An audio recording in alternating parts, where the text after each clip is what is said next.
Indian railway ప్రపంచంలో 4వ అతిపెద్ద రైల్వే నెట్వర్క్ గా ప్రసిద్ధి. ఇది కోట్లాది ప్రయాణికులకు వివిధ సౌకర్యాలను అందిస్తుంది. కానీ రైల్వే ప్రయాణం చేస్తున్నప్పుడు కొన్ని వస్తువులు నిషేధితంగా ఉంటాయి.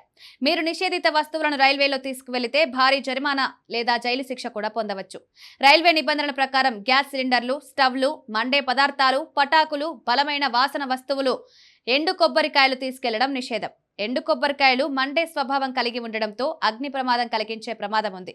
అందుకే ఇవి రైల్వేలో తీసుకెళ్లడం నిషేధించడమైంది. మీరు ఈ నిబంధనలు ఉల్లంఘిస్తే ₹1000 జరిమానా లేదా 3 సంవత్సరాల జైలు శిక్ష లేదా రెండూ విధించబడవచ్చు. రైల్వే చట్టం 1989 ప్రకారం మత్తులో లేదా మద్యం సేవించినప్పుడు రైల్లో ప్రయాణించడం కూడా నిషేధం. మీరు మద్యం సేవించినప్పుడు ఇతర ప్రయాణికులకు ఇబ్బంది కలిగిస్తే మీ టికెట్ రద్దు చేసి 6 నెలల జైలు శిక్ష కూడా విధించవచ్చు. మీ పెంపుడు జంతువులు తీసుకెళ్లాలంటే ఏసీ ఫస్ట్ క్లాస్ టికెట్ తీసుకున్న వారికి ప్రత్యేక రూల్స్ ఉంటాయి. జంతువులను తీసుకువెళ్లడానికి ప్రత్యేక అనుమతి ఉంటుంది. కానీ కొంతమంది జంతువులను మాత్రమే అనుమతిస్తారు. ప్రయాణం చేసే ముందు ఈ నిబంధనలు తెలుసుకొని రైల్వే ప్రయాణాన్ని సురక్షితంగా చేయండి.